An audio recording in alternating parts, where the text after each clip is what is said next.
get into this fight finally. I know it was originally booked for April and obviously pushed back to because of the pandemic. How frustrating has the wait been here? It's been a little frustrating, but nothing crazy, you know. I just kind of roll with the punches and do what I need to do, you know. So, not that frustrating. I just kind of just gave me more. I looked at it as, hey, I got more time to put in the work and what I got to do to get right. Were you surprised to see Vicente get this fight again after he, fought Nico? I actually was, only because he fought at number 10. He moved up in the rankings, and now that he's up in the rankings, I figured, all right, well, he's going to want to move up and fight upwards now, but I respect the fact that he actually, was a man of his word and decided, hey, I'm going to get unfinished business, so I'm going to continue what I started to fight this dude. Because I actually messaged him on Instagram after his fight with Nico and saying, hey, we got unfinished business. And here we are today. Shout out to him for that. And I know you said, with the extra time, of course, you get more time in camp. What does camp look like for you during the pandemic? Have you been hampered by a lot of restrictions, or is it closer to normal? It's a lot of restrictions, it's different. It's definitely not the usual, but we did what we had to do to make it happen, man. I got a great team around me, great group of guys, and everybody played their part and did what they needed to do. My coaches did everything in order to make sure camp was safe for me, and we made a workaround, so we just adapted and came.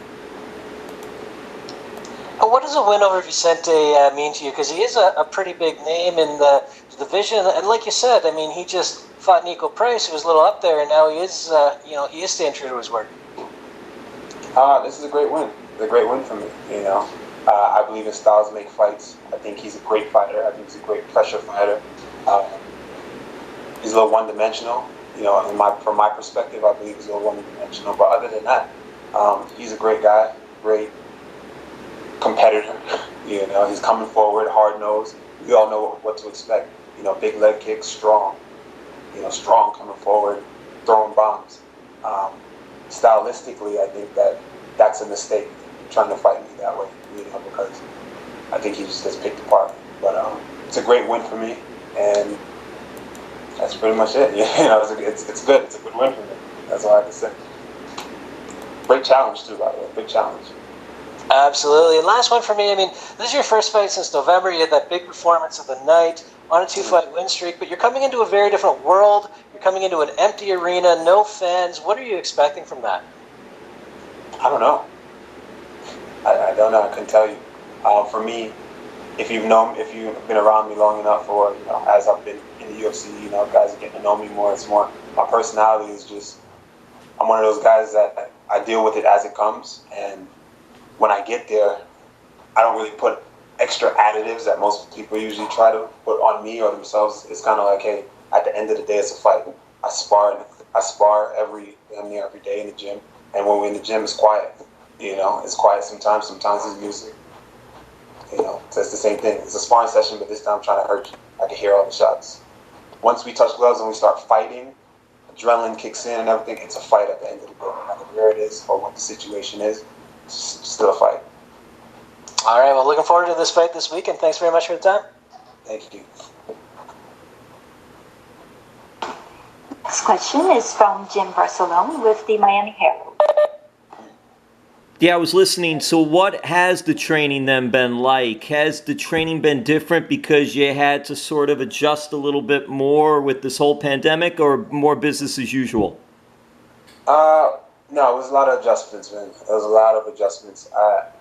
I can't say camp was the same. Camp was different. It definitely was different. There was a lot of training at home, in the backyard, sneaking in the gym from time to time with my coaches. But it's my same cast and crew, at Budokan Martial Arts Academy. We get the job done, It's, my coaches has always been a tight-knit group, so we just kept it real tight. Most of the guys couldn't make it. When they couldn't make it, we made it work on the fly, man. We made it work on the fly. I feel that I'm in just as good shape, that I've been in the past, being that we're so limited. But We made it work, man. We made it work. Backyard training, sneaking in the gym, just working on my own as far as cardio and all that. We made it work. Old school training. Kept it old school, baby. Who did you get to bring with you? Were you able to bring everybody with you for this fight, or only a select few? Because I know they limit the numbers. Oh, no, I got my squad with me. I got my squad. Tyrone Credle, Matt Cully, and Sensei Nardu. He's here. Only one of my coaches that usually doesn't come is Keith Trimble, but he helped me tremendously back home as well. And you're living in New York, is that correct?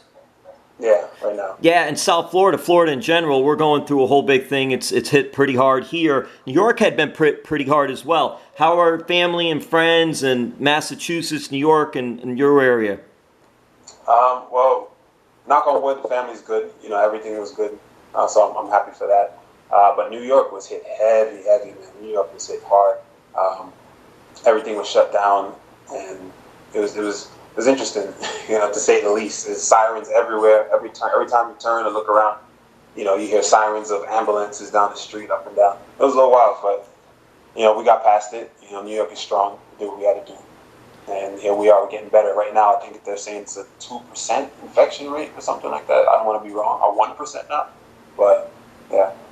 And you also, while you were getting ready for this fight, and you mentioned before, haven't fought since, I believe, November. It's been a while since you fought. Did you try to get on, when UFC decided they're coming back, we're going to do this in May, did you and your camp try to get on an earlier fight? Or no, just whenever they came calling? No, I took my time with it. I wanted to rush. Me personally, I'm one of those guys who, I don't like to rush things or half-ass it. I love to have, honestly, my preferred time of training, I love having a full 8 to 10 week camp. This was a shorter camp for my liking. Like I said, we got the job done anyway. But usually I like to take my time, and I'm not one of those guys who are rushing anything at all. And do you study film on your fighter that you're fighting? Do you have your team do that? Do you do that? What is your style there? Some fighters do, some fighters not so much. I like to look. I look at them a few times. I don't obsess over it. I think some guys obsess over it too much, and that can put you in a position of worrying about what your opponent is going to do more so than what you're going to do. For me, I look at it a few times and I see what I need to see, learn what I need to learn, and then I move on. My coaches, on the other hand, they are looking and studying him diligently throughout the entire camp. And then lastly for me, did you check out some of the fights from Fight Island, and what did you think about Fight Island? Doug Rose. Doug Rose, she looked good, man. That was one of the fights that I really liked. I love the way her style is. I love the way she fought that fight beautifully. Her and another person impressed me was Kelvin Cater. He looked really good as well. Those two guys, just for that guy and girl, they were really good. They stood out to me. Hey, thank you so much. No problem. Thank you. That's all we have for you today, Randy. Thank you. All right. Thank you. Thanks for having me. Thanks.